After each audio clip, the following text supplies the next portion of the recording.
Okay,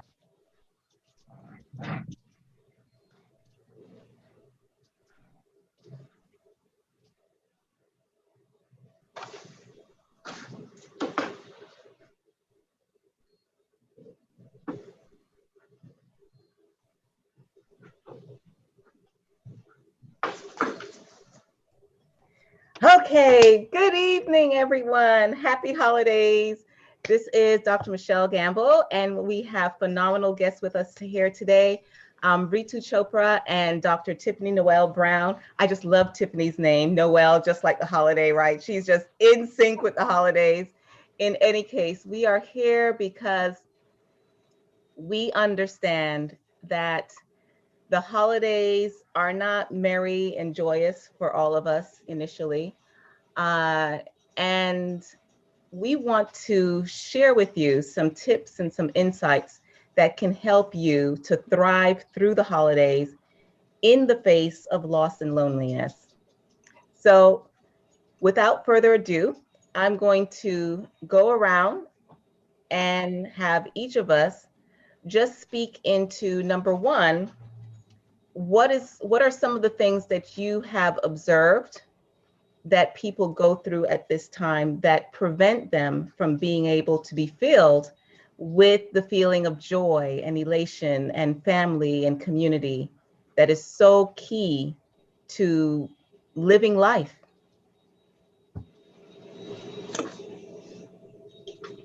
Okay. Anyone would like to jump in first? Hi, my name is Teresa. Hey, Teresa. And one thing that I find a challenge is someone in the family, has a conflict with the other. So I'm going to say family conflict, Yeah. siblings. And that is definitely. When you say family conflict, can you give us a little bit more insight into, are these conflicts recent? Are they ongoing and they just kind of get to a peak during the holidays? No, it's been ongoing, and never brought to closure. There's seems to never be a closure. However, I do feel equipped this year to try and silence it, Lovely. Okay. Yeah, I just heard Pastor Bronner speaking, from the standpoint of just going about it surrendered. You know what I mean? Sitting on Jesus the rock and just, through a surrender. Okay. All the blame and, the different things or whatever, just surrender. And yeah, let God fight the battle. It's not yours, it's the Lord. Okay. So I'm going to ask Tiffany to first jump in. Sure. So I am a medical sociologist by training. So my background very much is within interpersonal dynamics. And one of the things that I've really been working on in my own family's dynamics is really setting yourself up for success biochemically and energetically at the beginning of the day. I work in the world of trauma and child welfare, and we talk a lot about keeping our battery full. And as a former foster parent, a lot of times you start to run yourself ragged because you're taking care of everybody else. So my first tip would be make sure that your battery is as full with the things that bring you joy, like Dr. Michelle talks about, the things that make you happy, the things that fill you up, so that as your battery depletes during the day, you at least started with a full cup, and then breaking and recognizing, oh, I need to refill my cup again. And that may mean that I need to step away. One of the things that I do in our household as well, particularly in trying to deal with siblings that may not be getting along, and everyone's coming from different places and kind of speaking past each other, is I learned I have to be okay giving myself a break and not having to be in that all of the time. And I didn't have to be the one to be the peacekeeper. Uh-huh. So those are some of my tips. I'm happy to share some more. I know that I'd love to hear what others think on this issue too. Love it. Look, wide open for all the suggestions. And Ritu? Yes. So thank you, Tiffany and Teresa, sharing your ideas and thought processes.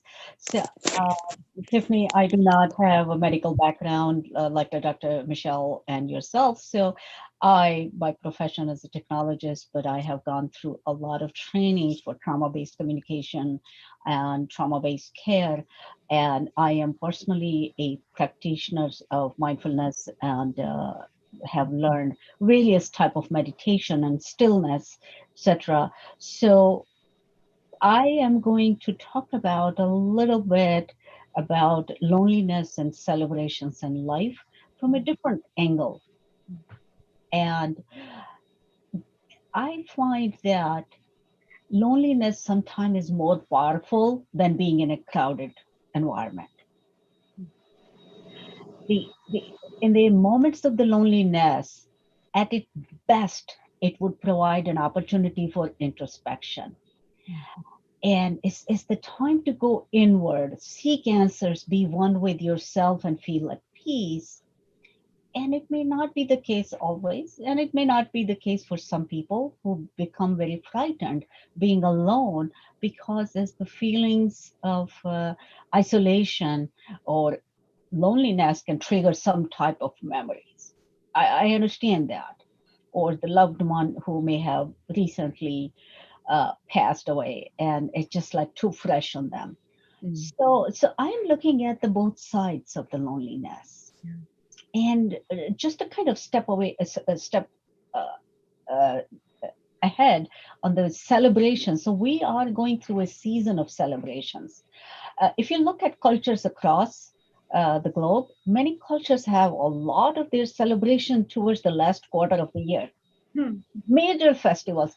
We look forward to those events. We wait all year long to be with the family and friends or community and their joy. And if something is not filling us up, lose that sense of joy. And we are human and we allow ourselves to be human. So with that said, I think the my perspective on is that we as human we gravitate towards those celebration and imagining things and special occasions to lift us up and coming together in that environment is that we can engage all our senses of smell, sound, taste, touch, everything. There's just so much anticipation to be happy. And you don't see that happening, such as in pandemic. Do you feel happy? Or you don't feel that happiness or joy? My perspective are that the happiness is state of mind. This current pandemic situation, I see that as sad as it is, it's a matter of that there are sometimes circumstances and there are sometimes choices. The circumstances, sometimes we have control and sometimes we don't, but we have control on the choices. We can make a choice to be happy, be joyful, find, like Tiffany said, that fill your battery, whatever that fills you up, find that joy because you as a human being are powerful. You're more powerful than your emotions. And you can, um, and we must give ourselves an opportunity to try and see that, okay, if I'm feeling unhappy, do I really have a problem? If I feel hopelessness, do I really have a problem? If the answer is no, then you're okay, right? If the answer is yes, then try to see what the problem is, what the root cause of that problem is. how can I solve? Is there anyone I can go to who can help me solve that problem? Who you can confide in? And sometimes that feeling of loneliness can really, really bring in that type of that there is no hope. But coming back to taking that full circle, coming back to changing your mind and just looking at the, can you explore this idea that what you're calling is a problem, it's just maybe just an illusion of a problem. Maybe there is something um, you need to challenge yourself that coming out of that uh, cycle of being sorry, being helpless, having that feeling overpower you, step away from it momentarily, maybe momentarily step away from it, and then just see that, if it's not a problem, why I'm feeling that way. I find it personally for myself, loneliness is solitude is more powerful, but it may not be the case. So I would not impose what I feel that applies to everyone. Some people find inspirational music, some find religion, faith could be their anchor. Anything that resonates well with you could be in a form of art, something that brightens you, something that empowers you. Find something and come back to that, okay, how do you, if you were to engage all your senses in that moment, your senses of smell, sound, touch, and everything in experience, and being in that happiness, it's just switching your mind from that hopelessness to finding joy, right? And coming back to the feeling, the pandemic, I have listened to a lot of different experts. I have see I like most of us. I see news on TV. There's a sadness. There's a lot of sadness. But the way I look at it, the circumstances that we are going through, they are temporary. Few months down the road, within a year, situation would change. So we are in the circumstances temporarily. Would we allow ourselves to be miserable for a temporary situation? I try to look at that, okay, how scientists around the world are working so hard to find solution. At least what I can do for myself is to be in that optimistic optimistic state, right? That's the best effort that I can make for myself. So I hope that I'm trying to give you some things to look for, how you would step out of that feeling of being lonely, being sad, being helpless. I cannot have that a big party or gathering that I was anticipating, but how do I feel happy?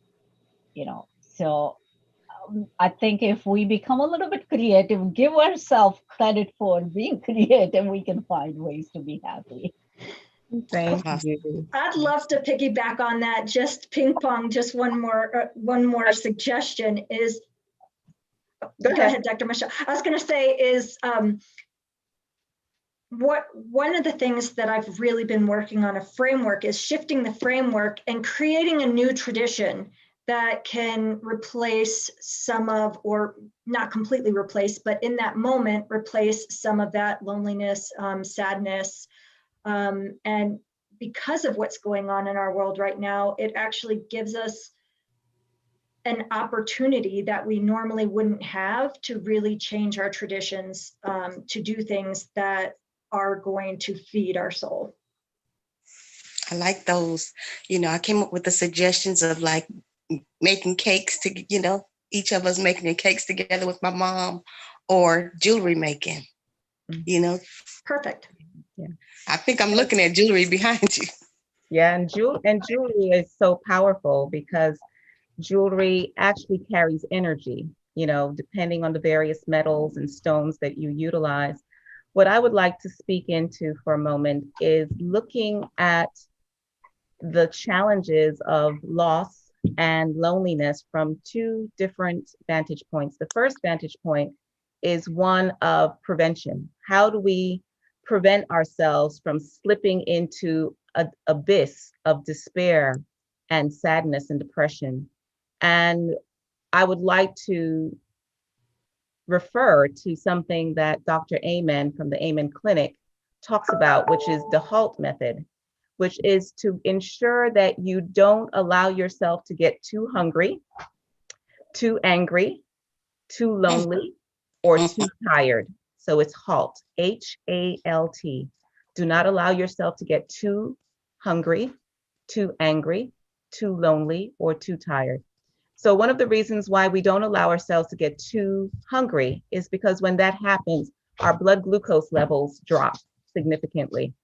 And when your blood glucose levels drop, it can create a spiraling downward that makes you more likely to become depressed because it lowers the levels of serotonin in your brain. And serotonin is one of the neurotransmitters that helps you to feel happy, you know? So we want to make sure that you don't create a physiological precondition that would make you more likely to not be able to produce the serotonin that would help you to feel good. So one of the ways that you see this manifest is sometimes, you know, when you're sad and things of that nature, you tend to binge eat, right? And what you will binge eat more than likely are carbohydrates. And the reason why you're binge eating carbohydrates is because you're you're craving serotonin. You want to feel good. Your body wants to feel good. Your mind wants to feel good. Your heart wants to feel good. Your soul wants to feel good. So you mistake that desire for feeling good by binge eating on carbohydrates that are refined. So what I'm suggesting is not that you go out there and get some Ben and Jerry's ice cream. That's not what I'm suggesting.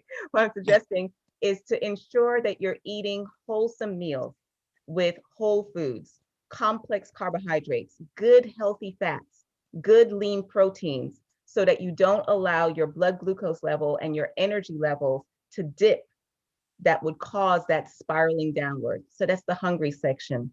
Now, in terms of angry, for us to truly be aware of our emotions, and as Ritu and Dr. Tiffany said, we have a choice. I know in our cultures, we think, oh, you know, you're sad. There's nothing you can do except pop a pill, right? But the reality is that all of our emotions are actually choices. We can choose if we want to be angry. We can choose if we want to be jealous. We can choose if we want to be anxious. And we can choose something different. So how do you choose something different? As Tiffany and as Ritu was saying, to select something that you know gives you that vitality. So Teresa, you were saying, let's bake something together. Let's cook something together. You know, let's make some jewelry together. Let's put on some music and dance and sing like we're in the shower alone together. You know, create an intentional decision that when you are feeling yourself being pulled into the zone of what we refer to as a depleting emotion, such as anger and fear and anxiety and sadness, come up with your SOS plan, you know, your backup plan. What is it that I can switch to that will help me to not go down that alley? And you want to catch it before you get too hungry or too angry or too sad. You know, don't wait until you're all the way at halfway through the Ben and Jerry ice cream. You know, that's a little bit too late kind of thing. So as soon as you start getting that thought, oh man, I'm all alone. I'm so sad, or I'm angry at this whole corona crap that's keeping me from my family and keeping me from this, or I'm angry that so and so left me, so and so died. He or she should not have died and left me alone. So before you start to spiral so deep in that energy that you can't get out, shift. And we can shift by using music, we can use color, we can use movement, we can use song, all kinds of things. We can use aromatherapy, so things like honeysuckle and cinnamon and things of that nature help to elicit that feeling of joy and vitality. And then the L stands for not allowing ourselves to become too lonely. So as Ritu and Dr. Brown said, reach out, pick up a phone, say, hey, let's do a Zoom together. Hey, I'm coming over to the house. For some reason, especially we as women, we tend to self-isolate, and we tend to have a sense of shame when we're feeling this way. And unfortunately, this culture has taught us to be alone and to think that we have to struggle and go through those moments alone. God never intended us to be alone. Never, ever intended us to be alone. We are creatures that are meant to be in communities. Yes. And there is nothing, what I tell people is there is no shame to my game when I pick up a phone, okay? When I pick up a phone to make that phone call, that is actually a showing of courage, a showing of intelligence, because I'm making sure that I don't allow myself to get too lonely. I'm making sure that I catch myself before I spiral so deeply down that I can't be pulled back up. And the last letter is T, for not becoming too tired. Too many times we fall into this addictive pattern of thinking that we've got to overstimulate ourselves with binge watching TV, and we just keep ourselves up and up and up, not allowing ourselves to sleep. And when we don't allow ourselves to sleep, we don't allow ourselves to rejuvenate, to refresh, and we don't allow ourselves to go into that zone of peace and quiet where God can heal us. See, as long as we are in the conscious world and we think that we've got it and we gonna do whatever and we gonna figure it all out, God can't do any miracles. When you are sleeping, that is when God can restore you. That is when God can fill you. That is when God can give you that sense of peace. That is when God can give you that inspirational idea that makes the world turn around for you. So that is what I would like to share. HALT, not allowing ourselves to become too hungry, too angry, too lonely, or too tired. Love it. Thank you. You're very welcome, my love. I want to invite everybody to the call now. Well, this is going to be on YouTube, so you can definitely, and we will send you the link tomorrow. You can definitely share. And for all of you who are looking at the recording, please share with others. Please subscribe so that you can get notified of when we have new videos that come up, and you can join us live, because you can join us on YouTube right now if you wanted to, because some people like to be incognito. So you can be incognito on YouTube. And by doing that, you would be able to type in questions and comments and participate in that way, and not feel that you are compromising your sense of identity. I wanted to comment on Teresa's baking cake. I think you are going to engage all your senses with that. The aromatherapy, as Dr. Michelle said, taste, touch, smell, that's all exciting. The feeling of, even if we are not together, hey, having a second slice. Enjoy it. Just have that feeling inside. So I'm sharing that I'm not too fond of sweets, but I like to bake. And Right. I am thinking of baking something that's exciting enough for a friend or two to say, I want that. Oh, and make sure you put some cinnamon and vanilla in there. That definitely, again, uplifts your spirit and helps with the metabolism of the sugar. So good tip for you for if you're doing any baking of sweet stuff. Awesome. Thank you all so much. And another thing I would like to share is, when we look at the word alone, what I like to play with is a little exercise. I encourage you to take the letter L. Mm-hmm. And when you take the letter L, and put it in the middle, it becomes all one. Now, the letter L represents love. See, when we allow ourselves to become channeled for God's love, and this is where, again, the attitude of prayer comes in. And my prayer is always, God, make me a channel of your love. Allow me to be filled with your love. Because when we allow ourselves to become the love in any environment, we allow ourselves to become all one, to sense that oneness that joins us, that gives us an understanding that there is no distinction between you and me. And when we are able to sense that there is no distinction between you and me, then we're no longer alone. How can you be alone when you are surrounded by everyone and everything that is part of who you are? And the only thing that can give you access to that truth, to that peace, to that knowingness, and to that feeling of being in love is love itself. For us to actually become love. A lot of times we say that we're waiting for someone to love us. But in reality, God invites us to become love. God invites us to be filled with love and to become that anchor in the midst of our communities, in the midst of our families, in the midst of ourselves. So very powerful. Amen. Like the Amen. analogy of Yes. add another L and that's all one. Yes. So Mhm. it's just what you were saying, Ritu. It's a matter of shifting our perspective.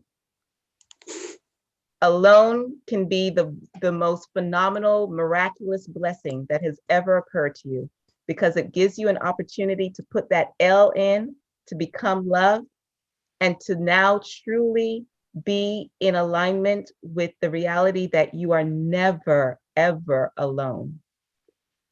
It is just a figment of our imagination that we are alone. But truly, we are never, ever alone.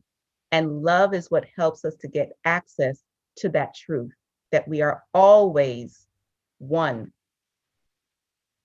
It is a lie that there is a distinction between you and me. It is a lie that there's a distinction between God and us.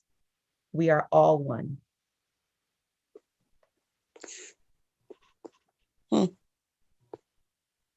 Okay. Another tactic, Teresa, that might help too, and this is more from my Reiki background, so I'm going to just sit up just a little so you can see. But right here is, where we think our heart is, right? And that's your heart chakra. If you've ever done yoga or anything where you may have heard that word before. But you have, some people have blockages in different parts of their body. And one place that people this time of year tend to get stuck is in this heart chakra. Mm-hmm. And so even just, putting your hands like this, getting the friction, getting it warm, and just putting your hands right there and intentionally taking breaths slowly in and out so that you're conscious of whatever that other action is. And breathing is good for the oxygen and then creating the serotonin and the other chemicals that are happy chemicals. But in addition, it can focus you. And I'll tell you how kind of crazy this is, that I've been doing this for over a decade. And I learned a new practice in the last 2 weeks of a game to see how quickly I can change my biochemistry when I'm not at my best. And today I was able to change my biochemistry in 6.5 minutes by drinking water and doing these breaths with my hand on my heart.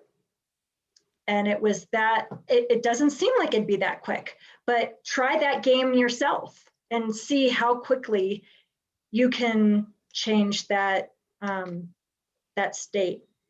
And I also heard recently that there's science to demonstrate that an actual pain, an actual emotion actually only lasts 6 seconds. What creates the problem of the emotion for us is our memory of that emotion. And that's what we keep replaying. But the actual issue itself, so to speak, the root of it, if you can hold on past those 6 seconds and have a process to help you through it, that can help not encode that in your brain to re-traumatize yourself over and over again. So, Dr. Brown, you bring up a really good point, which is, as you said, there is research that is showing this. And a lot of research is coming out of what's called the HeartMath Institute. You can feel free to go to Google, type in heartmathinstitute.org or heartmath.com, and you'll be able to gain access to all of the research that is being done. And in that research, what it's showing is that trauma is not actually the event, as Tiffany was saying. Trauma is the relationship that we have to a given event, and whether or not we, quote unquote, marinate in that relationship, in that depleting type of relationship. So one of the things I would like to share with you tonight is, in accompaniment with what Dr. Noelle Brown shared, is to take that breath work. So as she said, you can rub your hands, or you can do an exercise from Brain Gym, which is to put your hands out, flip them over, and then we're going to interlock them like this,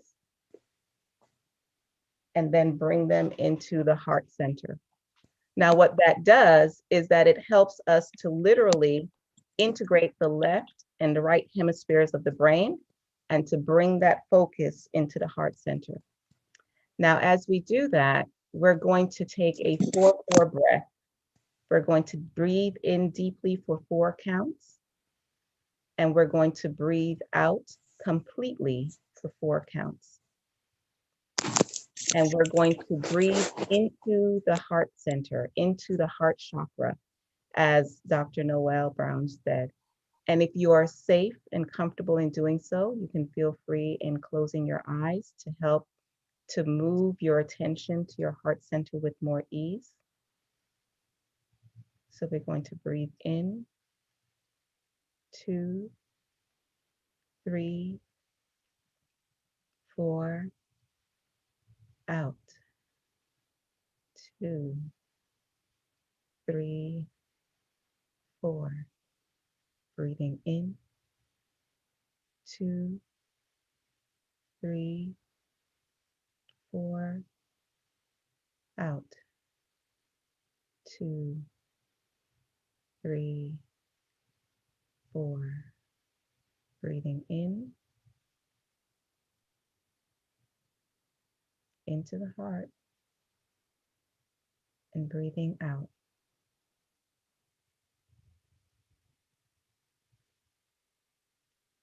Breathing in, and as you breathe in and out, I'm going to add a harmonic, and breathing out.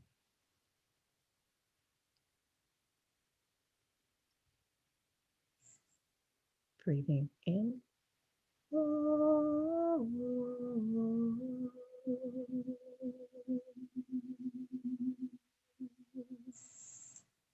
out,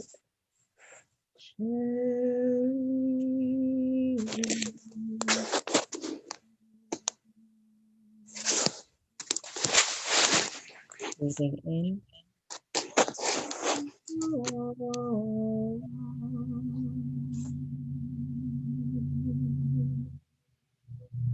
breathing out.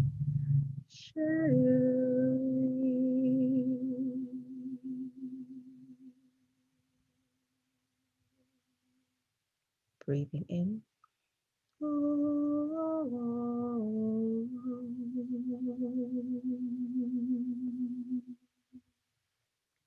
Out.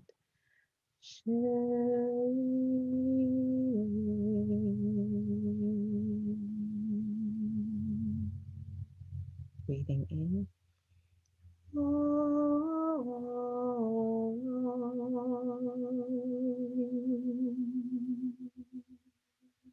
Breathing out.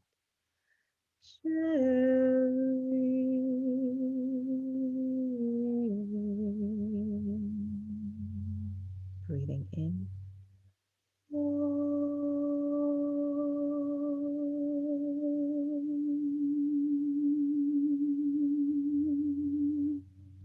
Breathing out.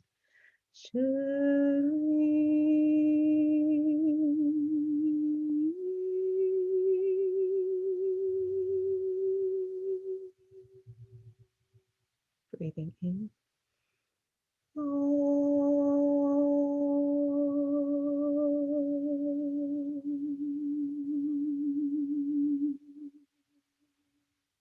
Breathing out.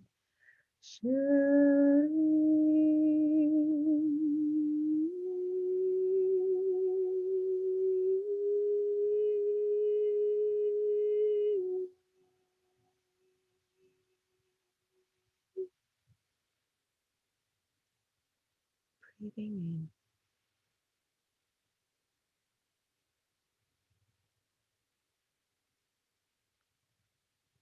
And breathing out.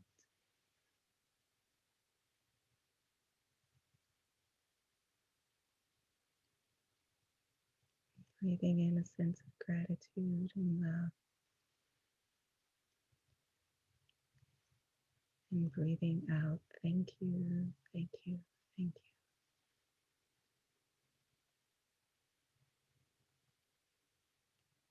you. And knowing, as Tiffany said, that you can shift into this zone at any time. This is your gift from the Creator, the gift of love.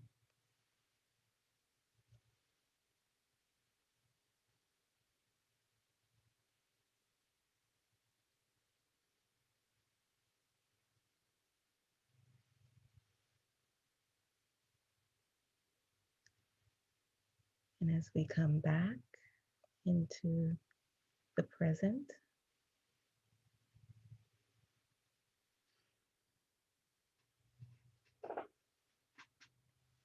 knowing that we can anchor this feeling and be love in the midst of our families, of our crazy families.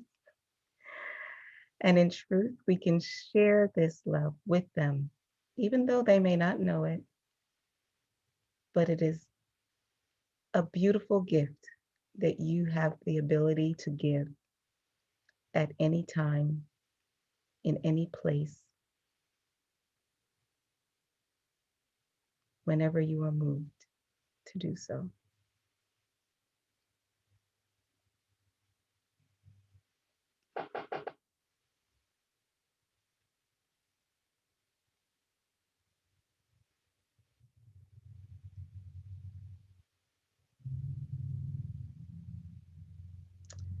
So I'm going to ask Dr. Tiffany Brown and Ritu to share with us any closing.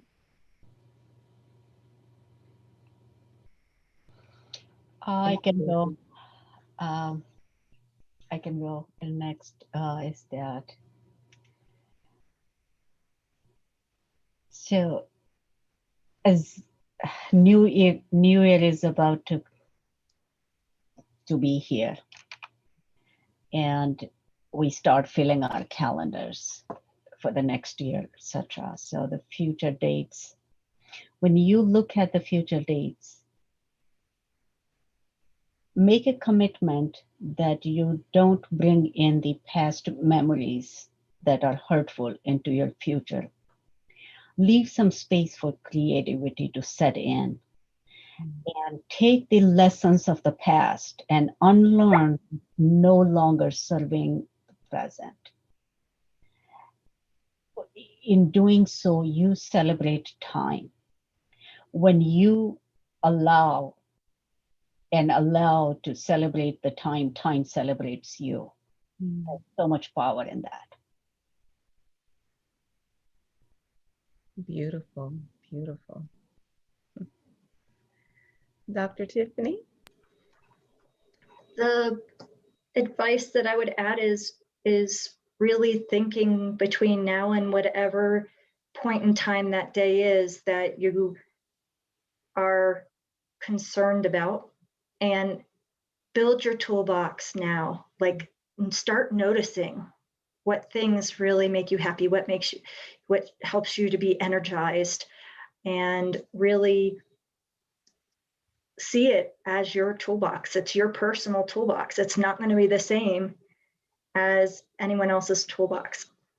So really just paying attention and reflecting upon when were those times. For me, the phrase of when was I happy? Well, I have trouble articulating happy, but it's easier for me to say what made my eyes sparkle. Oh, that experience made my eyes sparkle. So even thinking of the wording that might help you get to those places to fill your battery. Yeah, I love that. And once again, to re-emphasize halt, meaning not allowing ourselves to get too hungry, too angry, too lonely, too tired. And as Tiffany says, to really prepare for those moments that you know can be challenging. Because very rarely do we get kind of sideswiped by something unexpected. Most of the times we are creatures of habit. So you know Uncle Festus is always going to be a certain way, and Aunt Mary always going to be a certain way. And when Cousin Joe says something, you know it just gets to you a certain way. So, because you are aware of different things in yourself in terms of which buttons are being pressed, you know, as Ritu said, to allow that space to come in to separate you from your previous response systems. And what helps you to do that is to create that wonderful toolbox that Dr. Tiffany Brown was sharing.